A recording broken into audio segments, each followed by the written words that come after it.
धर्मा धोबी बहुत गरीब था। धर्मा के 3 बच्चे थे। सबसे बड़ा सतनु और 2 बेटियां कमल और सुमन। एक रात धर्मा की पत्नी सुनिए जी। हाँ बोलो राधा, तुम्हें कोई तकलीफ हो रही है क्या? जी, मेरी तकलीफ तो अभी मेरे साथ ही खत्म होगी। मुझे नहीं लगता कि मैं अब इस बीमारी से उभर पाऊंगी। मेरा अंतिम समय नजदीक आ गया है। ये क्या बोल रही हो? तुम्हें कुछ नहीं होगा। मैं तुम्हें बड़े से बड़े वैद्य के पास ले जाऊंगा। मैंने सुना है कि उत्तर दिशा में एक बड़े ही ज्ञानी वैद्य रहते हैं। उन्होंने आज तक कई रोगों का इलाज किया है। वो तुम्हें भी ठीक कर देंगे। आप सच कह रहे हैं? लेकिन इतनी दूर जाने के लिए और उन वैद्य जी से इलाज करवाने की हमारी हैसियत नहीं है। कहाँ से लाएंगे इतने पैसे मेरे इलाज के लिए? आपने पहले ही ये घर भी गिरवी रखा है। अब कुछ नहीं होगा। मैं जान चुकी हूँ कि मैं कुछ ही दिनों की मेहमान हूँ। मैं आपसे सिर्फ इतना कहना चाहती हूँ, मेरे जाने के बाद आप हमारे 3 बच्चों का अच्छे से ख्याल रखिएगा। उन्हें मेरी कमी महसूस मत होने दीजिएगा। धर्मा राधा की बात सुनकर बहुत दुखी हो गया। कुछ दिनों के बाद राधा का देहांत हो गया। अब घर के साथ 3 बच्चों की जिम्मेदारी धर्मा पर आ गई थी। एक दिन, भद्रा, अब इतनी सी कमाई में गुजारा करना मुश्किल हो रहा है। राधा के इलाज के लिए पहले ही इतना कर्जा लिया हुआ है और घर भी गिरवी रखा है। समझ नहीं आता कि आमदनी बढ़ाने के लिए क्या करूं। कल ही पता चला है कि राजमहल में राज्य वस्त्र धोने के लिए एक धोबी की जरूरत है। तुम मंत्री जी को जाकर मिलो, शायद वो तुम्हारा काम कर दें। अगले दिन धर्मा मंत्री को जाकर मिलता है। मंत्री जी, मैंने सुना है कि महल के वस्त्र धोने के लिए एक धोबी की जरूरत है। हाँ, जरूरत तो है, लेकिन हमें ऐसा धोबी चाहिए जो विश्वास पात्र हो। राजमहल के वस्त्र कितने ऊंचे होते हैं, ये तो तुम्हें पता होगा। एक भी वस्त्र इधर उधर नहीं होना चाहिए। जी मालिक, मैं आपको विश्वास दिलाता हूँ कि मैं पूरी ईमानदारी से अपना काम करूंगा। आपको शिकायत का एक भी मौका नहीं दूंगा। अगर कोई ऊंच नीच हो गई तो तुम्हें सीधा महाराज के सामने हाजिर करूंगा, ये याद रखना। ऐसी नौबत नहीं आएगी मंत्री जी। आपके यहाँ जो नाथा काका सालों से काम कर रहे हैं, उन्होंने ही मुझे काम सिखाया है। मैं उनसे पूछकर ही सब काम करूंगा। ठीक है, कल से आकर वस्त्र ले जाना। अगले दिन से धर्मा राजमहल का वस्त्र धोने का काम करने लगा। एक दिन धर्मा के घर एक योगी बाबा आए। वत्स, भूखा हूँ, कुछ खाना खिलाओ।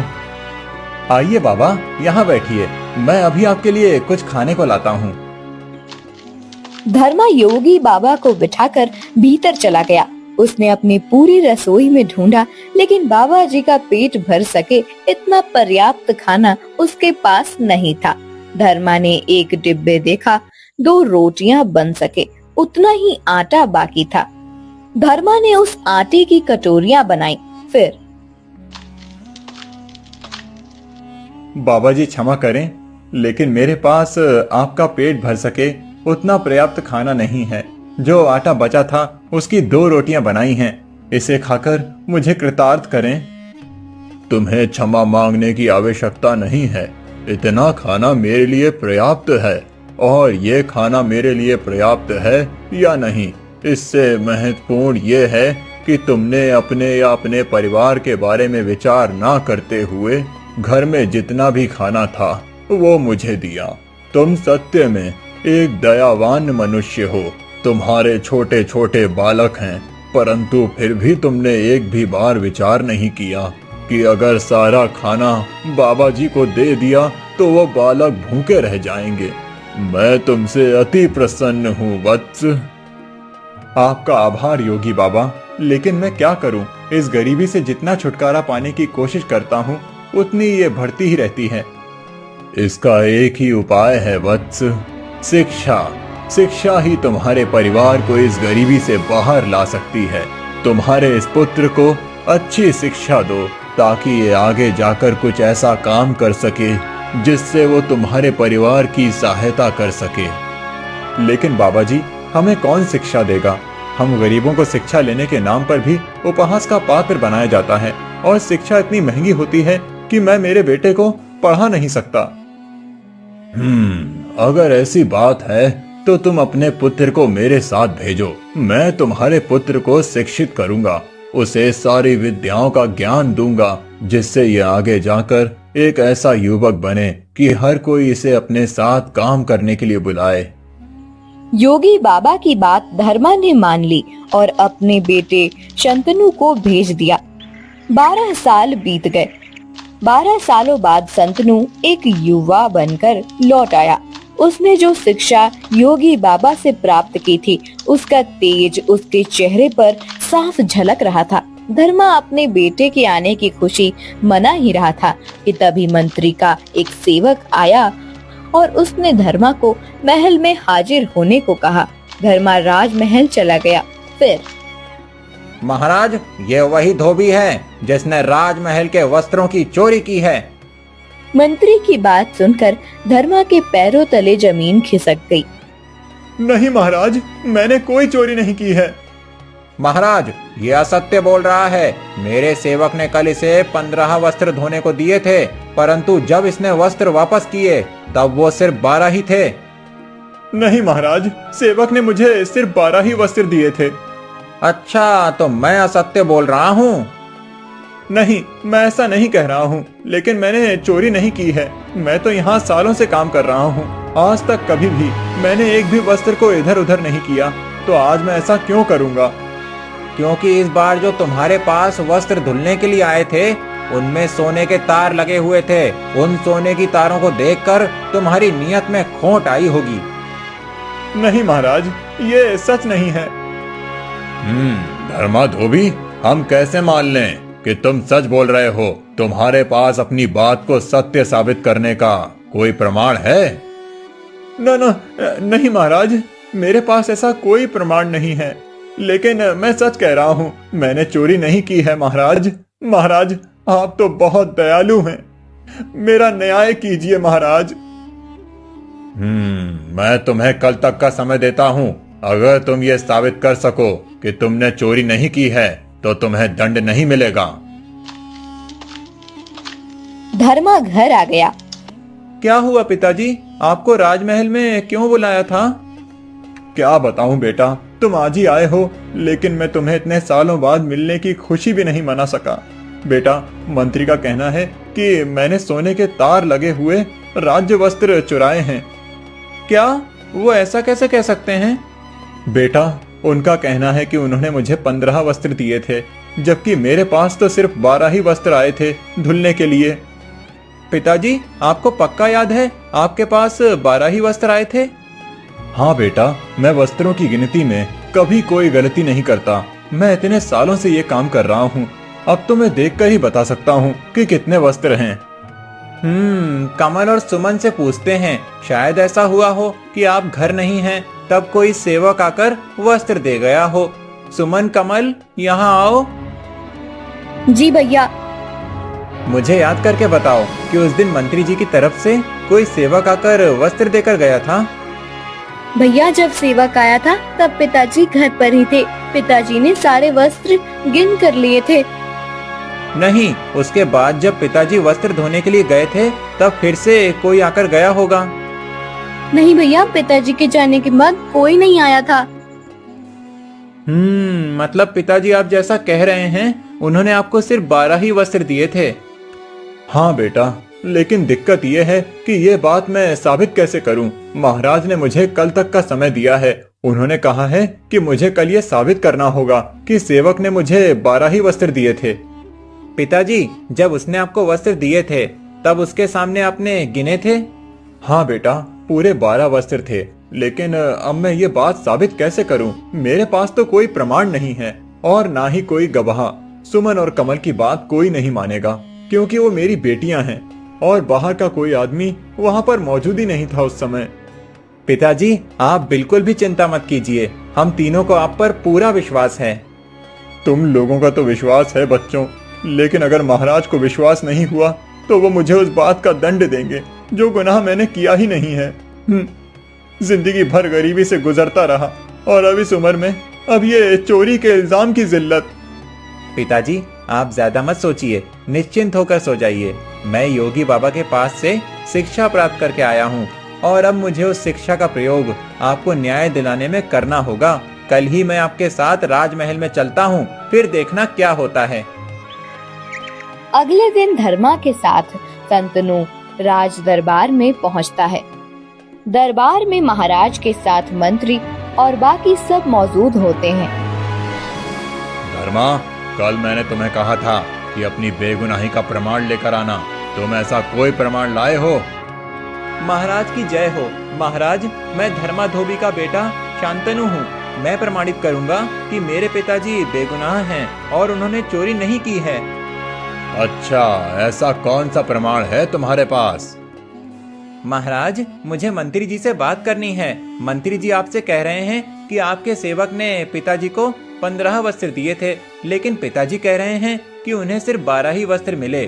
तो आपके सेवक के पास कोई प्रमाण है कि वो सच बोल रहा है? युवान, तुम्हारा इतना दुस्साहस कि तुम राज्य के मंत्री के सेवक पर संदेह करो।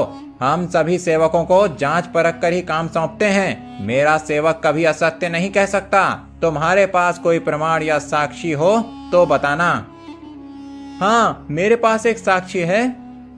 लेकिन मंत्री जी, जब मैंने धोबी को वस्त्र दिए तब वहाँ उनकी बेटियों के सिवा और कोई नहीं था।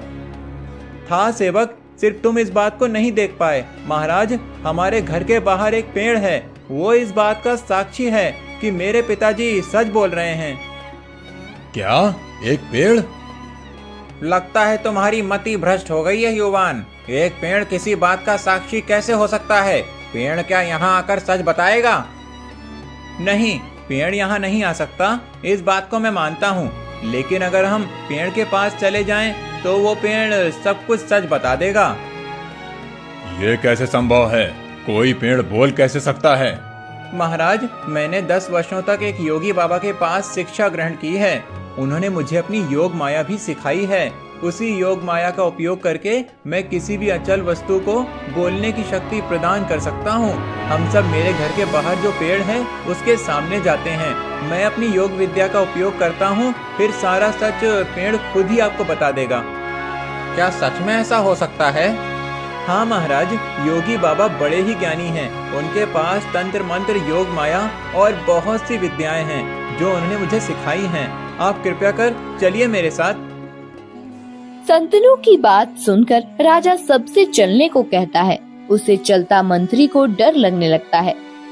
महाराज, आपको इतनी दूर जाने की कोई आवश्यकता नहीं है। मुझे अभी याद आया कि सेवक ने 12 ही वस्त्र दिए थे। वो 3 वस्त्र तो मेरे कक्ष में ही छूट गए थे। मंत्री, ये बात आप अभी बता रहे हैं? आपकी वजह से आज मेरे हाथ एक बेगुनाह को सजा हो जाती। महाराज, वो मुझे स्मरण नहीं था। अच्छा, तो आपको ठीक उसी समय पर इस बात का स्मरण कैसे हुआ? महाराज, कहीं मंत्री जी कोई बात छुपा तो नहीं रहे हैं? मैं भला क्या छुपाऊंगा? मैंने जो भी सत्य है वही कहा है। महाराज देखिए, इनकी लड़खड़ाती हुई जुबान ही इस बात का प्रमाण है कि मंत्री जी कुछ छुपा रहे हैं। तुम सही कह रहे हो युवान। मंत्री, सत्य क्या है? हमें अभी इसी क्षण बताओ। महाराज, मुझे क्षमा करना। सत्य तो ये है कि वो वस्त्र मैंने ही चुराए थे। मैंने उस वस्त्र के सोने के तार निकालकर उसके आभूषण बनाए हैं। उस वस्त्र को देखकर मेरे मन में लोभ आ गया था। मंत्री, आपने चोरी की और उसका सारा दोष एक बेचारे धोबी पर डालने का प्रयास किया। मैं इसी क्षण आपको राज्य से निष्कासित करता हूँ। मंत्री चला जाता है। युवान, मैं तुम्हारी प्रतिभा से सत्य में प्रभावित हो गया हूँ, परंतु तुम्हारे पास सत्य में ऐसी विद्या है जिससे पेड़ बात कर सकता है? नहीं महाराज, मेरे पास ऐसी विद्या नहीं है। मैंने तो बस मंत्री जी को फंसाने के लिए ये जाल फेंका था। मुझे अपने पिताजी पर पहले से ही विश्वास था। मेरे पिताजी कभी झूठ नहीं बोल सकते और ना ही उनकी तरफ से वस्त्रों की गिनती में भूल हो सकती है। इसीलिए मैंने मंत्री जी को टटोला, लेकिन उन्होंने गुनाह किया था, इसीलिए पेड़ की बात करने पर वो डर गए और सब कुछ सच बता दिया। वाह धर्मा, तुम्हारा बेटा तो होनहार है। युवान, तुमने अपनी सूझबूझ का एकदम सही उपयोग किया है। हमारे राज्य को ऐसे ही मंत्री की जरूरत थी, जो अपनी सूझबूझ और बुद्धि का उपयोग राज्य के हित के लिए करे। युवान, मैं तुम्हें आज से ही इस राज्य का मंत्री नियुक्त करता हूँ। धर्मा, आज से तुम अपने पुत्र और अपने परिवार के साथ मंत्री कक्ष में रहोगे। महाराज चले जाते हैं। अगले ही दिन संतनु अपने बहनों और धर्मा के साथ राजमहल में अपने कक्ष में रहने चला जाता है। अच्छी शिक्षा की प्राप्ति से एक गरीब का पूरा जीवन संवर जाता है।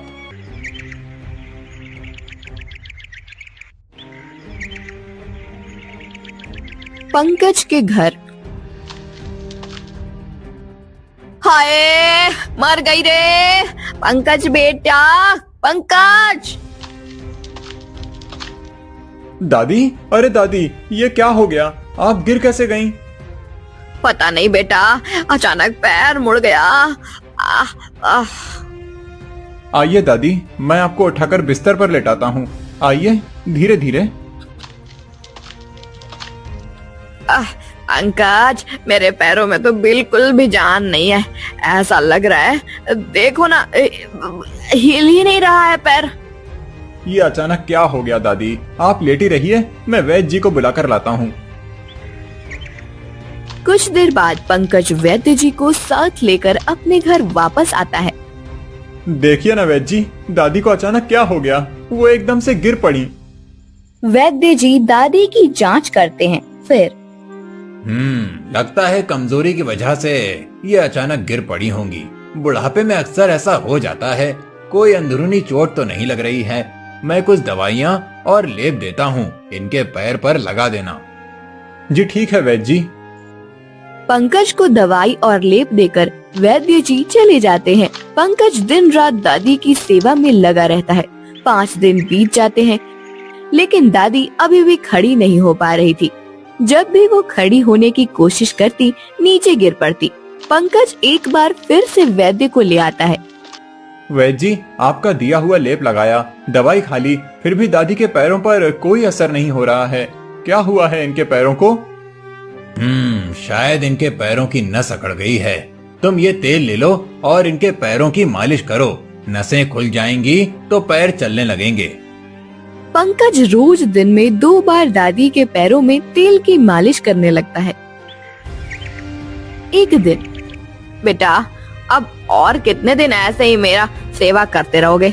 अरे तू ज्यादा दिन काम पर नहीं गया तो वो लालचंद सेठ तुझे नौकरी से निकाल देगा।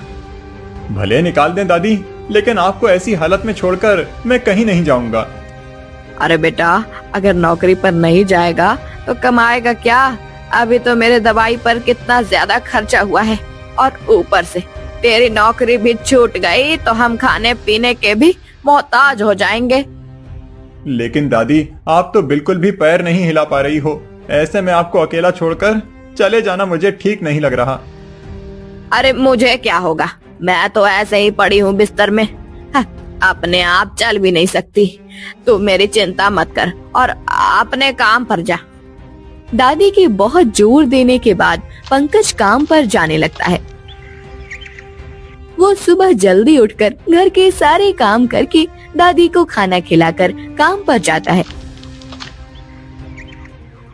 और शाम को घर लौटने के बाद भी सब काम करके दादी के पैरों की मालिश करता है। एक बार जब पंकज दादी के पैरों की मालिश कर रहा होता है, तब, बेटा पंकज, अब तो मालिश करते हुए भी बहुत दिन हो गए, लेकिन इसका कोई असर नहीं हो रहा है। सच कहूँ तो मुझे बहुत बुरा लगता है।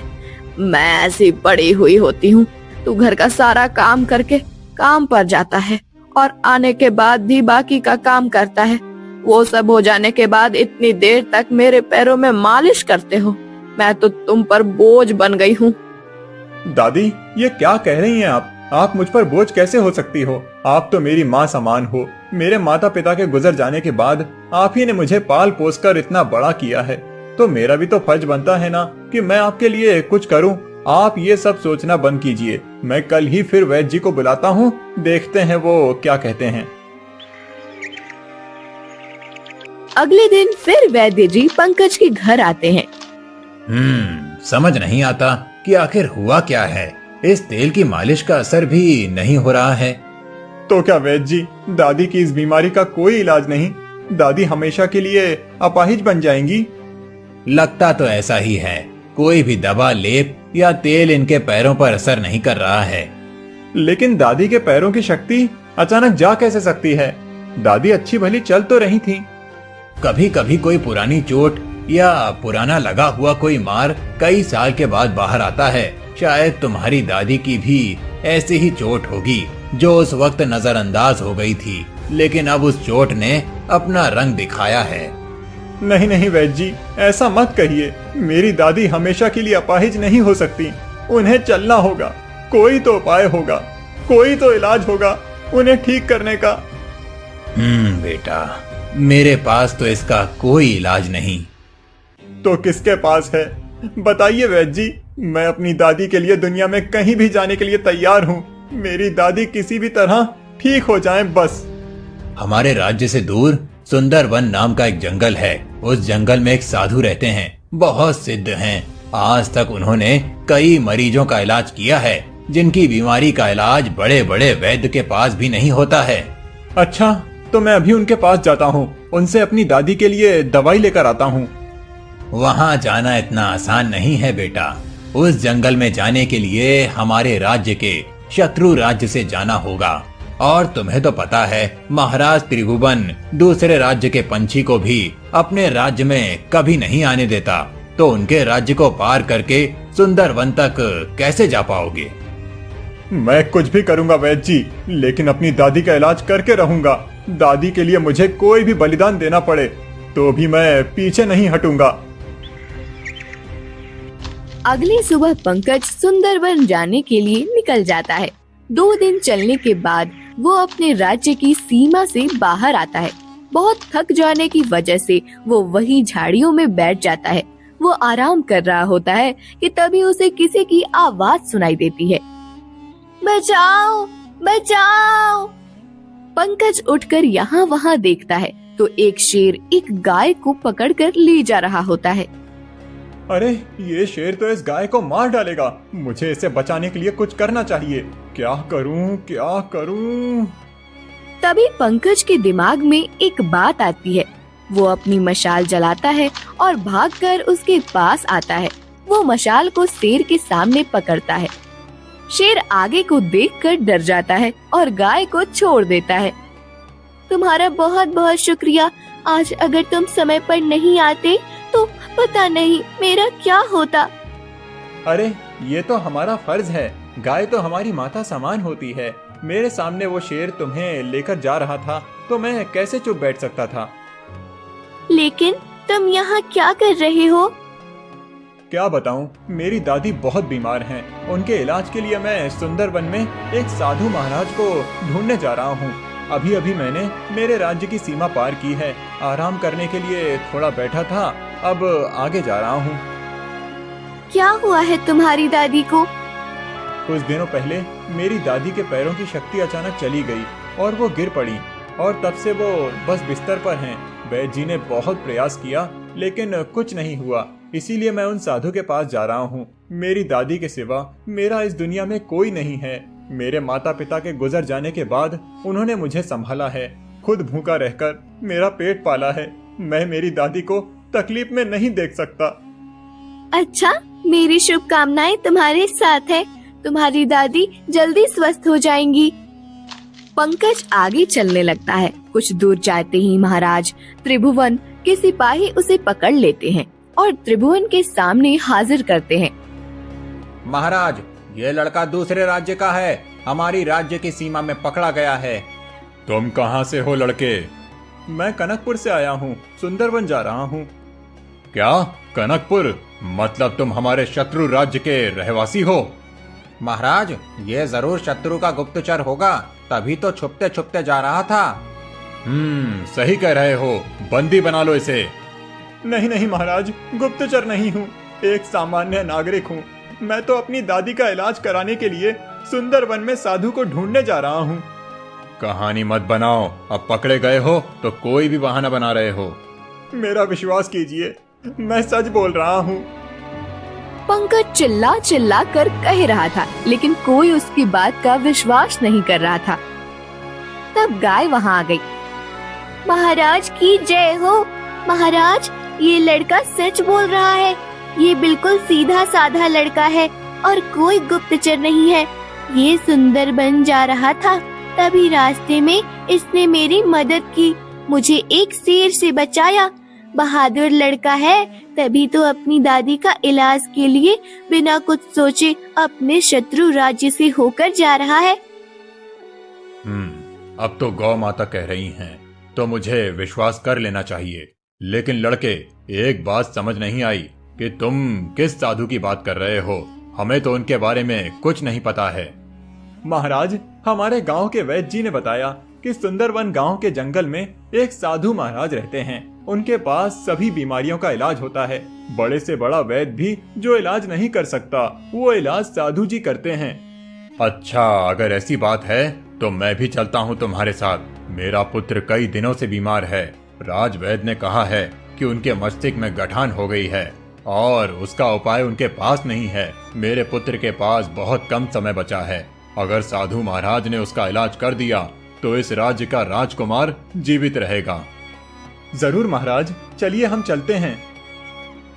सुंदरबन में साधु अपनी कुटिया में बैठे होते हैं। तब दानव उनके पास आकर, ए साधु, सुना है तेरे पास कई प्रकार के रोगों की दवाई है। मुझे भी एक दवाई चाहिए जिससे मैं हमेशा के लिए अमर हो जाऊं। नहीं नहीं, मेरे पास ऐसी कोई दवाई नहीं है। इस धरती पर जो भी आता है उसकी मृत्यु अटल होती है। नहीं, मेरी मृत्यु नहीं हो सकती। मुझे इस पूरी धरती पर राज करना है। तुम मुझे वो दवाई दे दो। मैंने एक बार कहा ना कि मेरे पास ऐसी कोई दवाई नहीं है। साधु की बात सुनकर दानव को बहुत गुस्सा आ गया। उसने अपनी शक्तियों से साधु को एक सुअर में बदल दिया। फिर उनकी कुटिया को अपनी शक्ति से वश में कर लिया और वहाँ से चला गया। कुछ देर के बाद पंकज गाय और राजा के साथ उनके कुटिया के पास पहुँचा। जैसे ही पंकज भीतर जाने वाला था, तब सुअर बने साधु ने कहा, भीतर मत जाना पुत्र, एक दानव ने मेरी कुटिया को वश में कर लिया है और मुझे भी सुअर बना दिया है। अगर तुम इस कुटिया के भीतर गए तो मैं ठीक हो जाऊंगा, लेकिन तुम्हें अपनी जान से हाथ धोने पड़ेंगे। कोई बात नहीं साधु जी, मुझे मेरी दादी को बचाना है और उसके लिए मैं कुछ भी कर सकता हूँ। गौ माता, अगर मुझे कुछ हो गया तो तुम साधु जी से दवाई लेकर मेरी दादी को दे देना और उनसे मेरी मौत के बारे में कुछ मत कहना। इतना कहकर पंकज कुटिया के अंदर चला गया।